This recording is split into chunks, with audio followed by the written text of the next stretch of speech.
Bago pa man magsimula ang napakahalagang laro ng Golden State Warriors sa play-in tournament kontra sa Sacramento Kings, inanunsyo na nga po ng kanilang team na hindi dito maglalaro si Gary Payton II dahil sa injury. Kaya inaasahan na magiging undermanned ang lineup ng Warriors sa kanilang bakbakan, lalo na pagdating sa depensa. Ngunit sa kabila nga po niyan, grabe pa rin naman ang confidence lalo ni Draymond Green na kaya nilang maipanalo ang kanilang unang game sa play-in tournament at ma-eliminate ang Sacramento Kings. Nagawa na rin naman nga po nila itong matalo last season sa Game 7 sa loob yan ng Golden One Center. Kaya hindi na rin naman nga daw imposible na maulit ito ngayong taon since halos wala rin naman nga daw pinagbago ang lineup ng Kings. Sa katunayan, mas humina nga daw ito matapos mawala si Malik Monk, hindi kagaya sa Warriors na mas lumalakas daw ang lineup kapag naglalaro sila sa kanilang road games.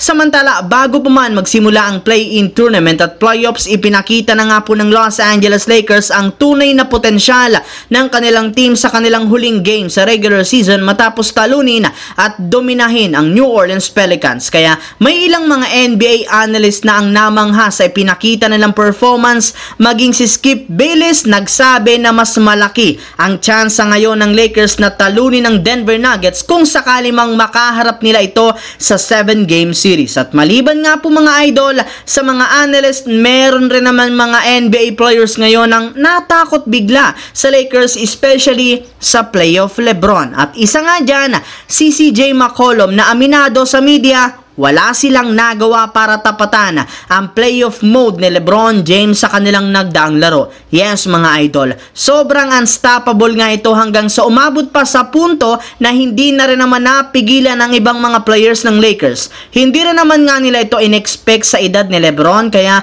masyado nga silang nagulat at nabigla sa kanilang laban. Pero susubukan rin naman nga daw nila na gumawa ng adjustment upang tuluyang itong mapahinto sa kanilang magiging rematch. Sa kabilang banda, para nga po sa inyong kaalaman, April 22, gaganapin ang inaabangang Game 1 sa pagitan ng Los Angeles Clippers laban sa Dallas Mavericks sa home court yan ng Clippers. Meaning, may kaunting advantage dito ang Clippers na magagamit nila upang maaga nilang makuha ang momentum.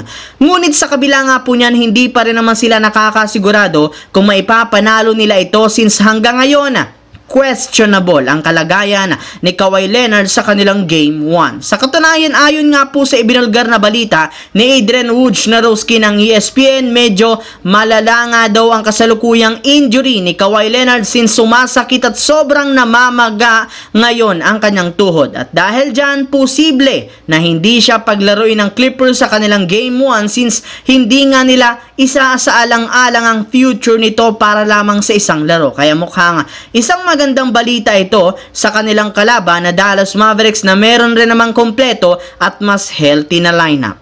So yun lamang mga idol ang ating bagong video. Once again, this is your J-Zone TV. Don't forget to subscribe at syempre pindutin ang notification bell sa akin channel para lagi kayo maging updated sa mga nangyayari sa NBA. I-follow nyo na at i-like ang ating Facebook page, J-Zone TV.